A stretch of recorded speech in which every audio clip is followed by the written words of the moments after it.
The first time I realized my marriage had become a performance, I was standing in my own driveway with a paper plate in my hand and three of our friends pretending not to look at me. Before I tell you how this ended, subscribe to Reddit Ride for more stories where silence cuts deeper than shouting.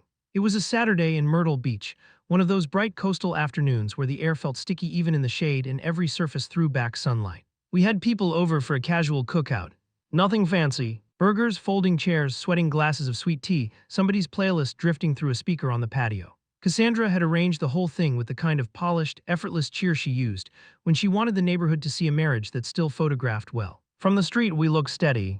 That had become one of her better skills. I had gone inside to grab more ice when I saw her phone light up on the kitchen counter. I was not a man who checked my wife's phone. I worked in cyber risk, and that gave me a stronger respect for privacy than most people had. I made my living proving systems could be compromised. Because of that, I knew the difference between suspicion and proof. But the screen flashed before it dimmed, and what caught my eye was not the text. It was the name of my SUV. Our vehicle app sent alerts anytime a new driver profile was added. I had set it up after somebody tried our door handles in the neighborhood the year before. The alert on Cassandra's phone was a screenshot forwarded from her email to herself. A new profile had been added at 1:14 a.m. Drake. For a second, my whole body went cold.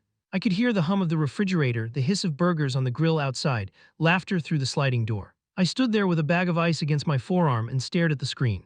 Not mine, not hers. Then I saw the line below it. Delete the guest access and bring my key Monday. I don't want to wait outside again. My key, not the spare, not a contractor code, not a mailbox copy. My key. I don't remember dropping the ice, but I remember the crack of the plastic bag, the water spreading over the kitchen tile, and the way Cassandra appeared in the doorway like she had been listening for silence. Her face changed when she saw what I was holding. Not guilt first. Calculation. She looked at the phone, then at the back door, then at me. Bari, she said quietly, put that down. I held up the screen. Who is Drake? She crossed her arms, but it was controlled. Not panicked. Give me my phone. Who is Drake? Her eyes flicked toward the patio again. Our friends were right outside the glass. Close enough to hear the shape of a fight, even if they couldn't hear the words. When she spoke again, her tone was lower, cooler, more deliberate. You are not going to stand in the kitchen with half the neighborhood 10 feet away and start drawing conclusions off one screenshot. That was Cassandra. Not stupid, never sloppy in the moment. She always reached for the framing first. You gave someone access to my car, I said. And a key to my house. It's our house. Then tell me who he is. She exhaled slowly as if I were the one being unreasonable. He helped me move some files and pick up items from storage when you were out. I used the guest profile so he could move the car without calling me every 10 minutes. The key was for the side door because I was coordinating receipts, banker's boxes, and tax records. It was practical. That answer would have sounded convincing to anybody who didn't know her patterns. Cassandra did part-time bookkeeping for a small construction firm, a dental office, and 2 local real estate investors. She always had a reason for banker's boxes, a reason for end-of-quarter cleanup, a reason for receipts, office runs, and dropped-off files. She could build a clean explanation faster than most people could form the question. It almost worked. Almost. Then why was the guest profile added at 1:14 in the morning? That was when her eyes hardened. There you go, she said. You see one timestamp and suddenly you think you know the whole ledger. That was more like her. Behind her, through the glass, I could see Nolan from next door looking in without meaning to. Jenna had gone still by the patio table. They couldn't hear much, but they could feel enough. Cassandra noticed that too and stepped closer to me, voice even lower now. Do not embarrass me in front of these people. I laughed once because there it was. Not sadness, not apology, reputation management. You mean don't embarrass you by noticing? Her jaw tightened. I set her phone on the counter between us. Then I took the house key off my ring and placed it beside the phone. This one, I said, is the last key that gets handed out without me knowing. Then I walked back outside, told everyone the cookout was over, and started stacking chairs while the smell of charcoal hung thick in the air and people found polite reasons not to ask questions. That was the moment the marriage split for me. Not because I had all the proof. Because I had the tone. You can survive a hard truth. What rots a marriage faster is contempt. That night the house went cold in a way air conditioning could not explain. Cassandra moved through the rooms like someone keeping books after a discrepancy had been found. No wasted motion. No confession. No apology. Cabinet doors shut a little harder than normal. Her laptop stayed open at the dining room table, spreadsheets glowing blue and white in the dark. She wore soft gray loungewear and the expression of a woman who felt inconvenienced by discovery. I slept in the guest room. Around midnight, I sat on the edge of that bed and looked only at what I was legally entitled to see. My own accounts, shared household logs, the vehicle access history, shared utility emails, door lock activity for our smart side entry. I did not hack anything. I did not need to. People who think they are smarter than you usually leave the front door open because they expect you to be too emotional to notice it. The car log showed the guest profile had been added 3 weeks earlier, removed then added again. The side door history showed midday unlocks on Mondays and Thursdays, usually between 1:00 and 3:00 p.m., when I was either on client calls or working from a co-working office across town. There were no giant dramatic spikes. That was the worst part. It was neat. Accountant neat. Just enough overlap to build a pattern. Not enough mess to look reckless. At 12:37 a.m., I heard Cassandra stop outside the guest room door. Her hand touched the knob, then let go. No knock, just a pause. Then her footsteps moved away. In the morning, she made coffee like nothing had happened. Dark roast, French press, 2 mugs out by habit. Rain tapped lightly against the breakfast room windows. She stood at the counter in a cream sweater, looking elegant and tired and almost believable. "We're not having this conversation if you're going to act like a prosecutor," she said. I sat at the table. "I'm acting like a husband asking a direct question." She poured coffee and didn't turn around. "Fine, who is Drake?" "A man I know." "What kind of man?" She brought her mug to the table and sat across from me. "A man who helped with things when you weren't available." There it was again. "Practical, vague, plausible. Did you sleep with him?" Her face changed, but only slightly. "I'm not answering that in a kitchen like it's a yes or no expense category. Then answer it however you want." She stared at me over the rim of the cup. "You want neat lines because neat lines let you feel in control. Life isn't an audit, Bari." "No," I said. "But affairs usually leave records." Her eyes flashed then. "And this is why talking to you is impossible. Everything becomes evidence." I held her gaze. "Only after trust is gone," that landed. I could tell because she looked away first. Then she tried a different tactic. Softer voice, wounded posture. "You have been gone for a long time even when you're sitting in the room." That one hurt because there was some truth inside it. "Long workdays, mental drift. A man can be faithful and still become absent in ways that matter. But truth used as camouflage is still camouflage." "Did that justify this?" I asked. She stood, took her mug to the sink, and rinsed it though it was half full. "Maybe we need space." I almost smiled at that. Not because it was funny, because it was so predictable. She had already spent the intimacy budget and now wanted to negotiate the accounting treatment. That afternoon, I called a therapist.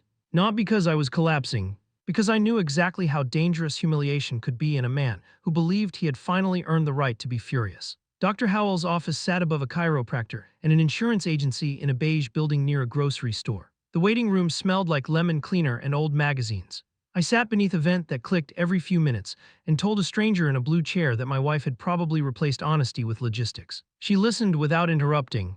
When I finished, she asked, "Do you want to save the marriage?" I thought about Cassandra's face in that kitchen. The coolness, the speed of the cover story, the fact that she had not denied the central thing. "I want to behave in a way I can respect later," I said. Dr. Howell nodded. "That's the right question." 2 days later, I made one last clean attempt. I asked Cassandra to meet me at a quiet restaurant off Highway 17. Not one of the places she liked to be seen. Just a dim, decent restaurant with private booths and no one we knew. She arrived 12 minutes late, beautiful and irritated, like she had been summoned to review an unpleasant discrepancy. I had already ordered water. She slid into the booth, set her purse down carefully, and said, "I am not doing a public scene. I'm not asking for one."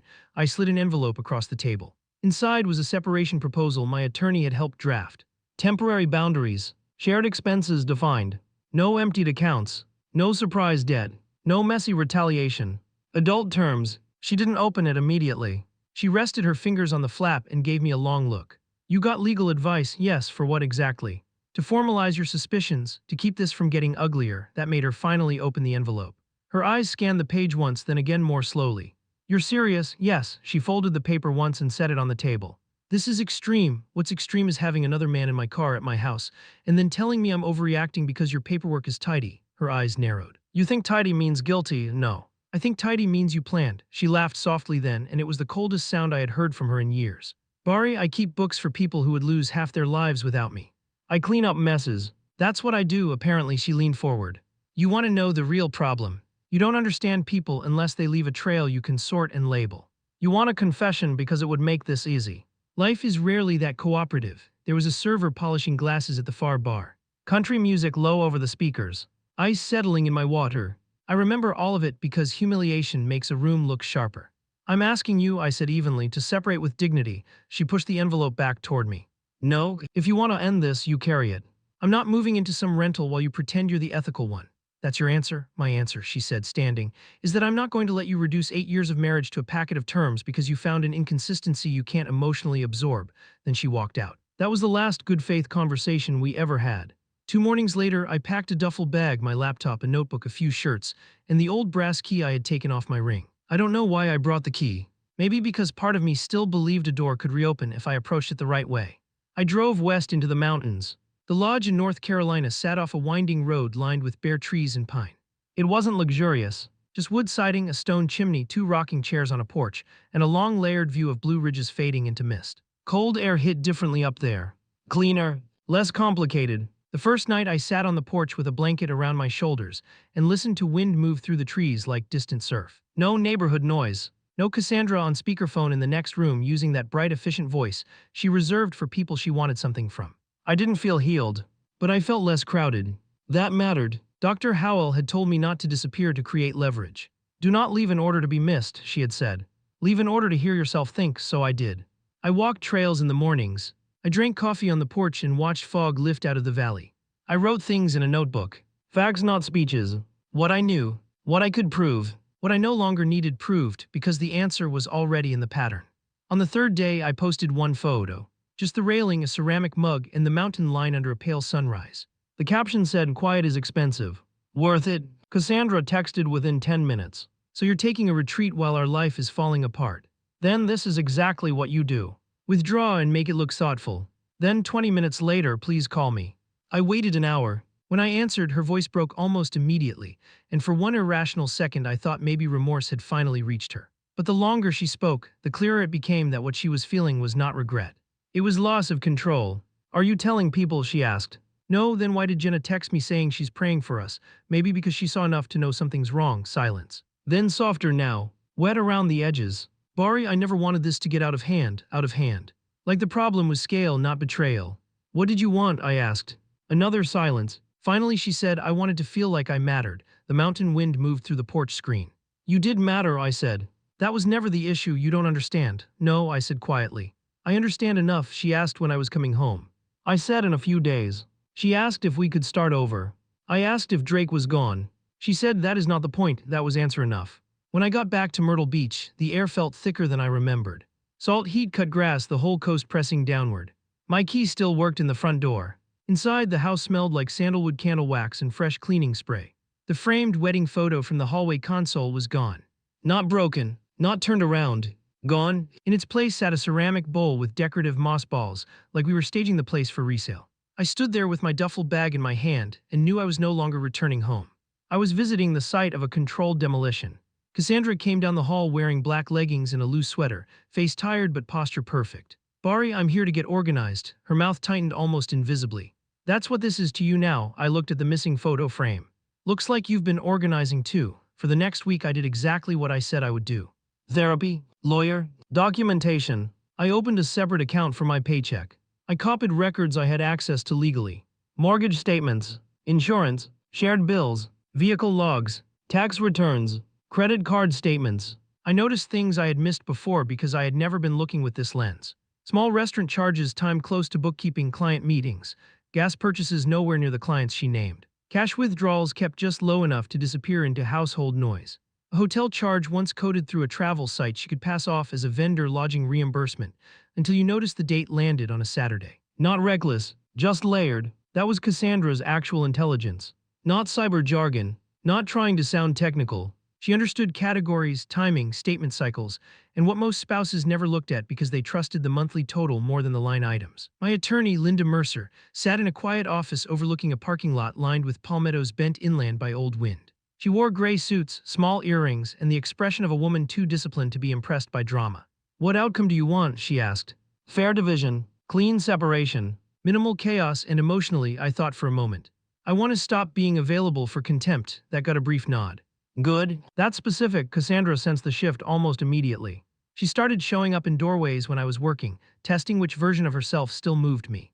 Cool and superior, soft and regretful, tearful, nostalgic, then angry when none of it changed the pace. One night she stood in the kitchen under the pendant lights and said, "You really enjoy this part, don't you? The files, the printouts, the neat little categories." I closed my laptop.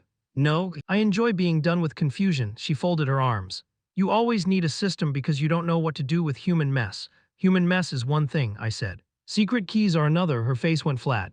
"You really want to make one logistical favor the centerpiece of your identity now?" I stood and took the old brass key from the counter, where I had been absent-mindedly turning it in my hand. No, I said. You made it the centerpiece when you handed it to someone else. For the first time in weeks, she didn't have a fast answer. The public break came at her brother's barbecue. By then papers had been filed. Cassandra had already started shaping the story through omission. We had grown apart, I had become cold. She was heartbroken that private matters had become formal. It was smart enough not to be a lie, just dishonest enough to protect her image. Her brother's house sat in one of those developments with matching mailboxes and broad green lawns. The backyard smelled like smoke, lighter fluid, and cut grass. Kids ran through sprinklers. Adults gathered under a canopy with sweating drink cups. Country music drifted low over the speakers. Cassandra wore a white sundress and a patient, wounded expression that probably worked on half the people there. I said hello to her parents, shook a few hands, helped carry a tray of buns from the kitchen to the patio, and stayed calm. Linda had told me something useful 2 weeks earlier. You do not need to win the room, she said. You just need to stop vacating it. About an hour in, Cassandra made her move. A small group had formed near the grill. Her sister Mel, a cousin, 2 family friends, and 1 sharp-eyed aunt who missed nothing. I was standing near the edge of it when Cassandra laughed lightly and said, well, Barry is very comfortable with documentation these days. He probably has this barbecue indexed already. A couple people smiled because they thought it was a joke. I looked at her. That's because documentation doesn't flirt with ambiguity, I said.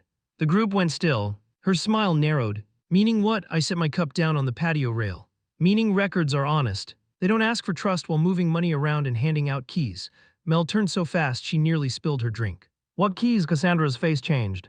Nothing. Barry's being dramatic. I kept my voice level.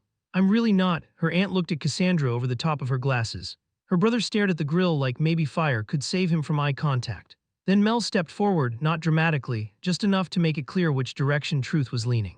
You know, she said quietly to Cassandra, I think he's been less dramatic than this family deserves. Cassandra snapped, stay out of it. Mel didn't flinch. Then stop putting everybody in it, that was it.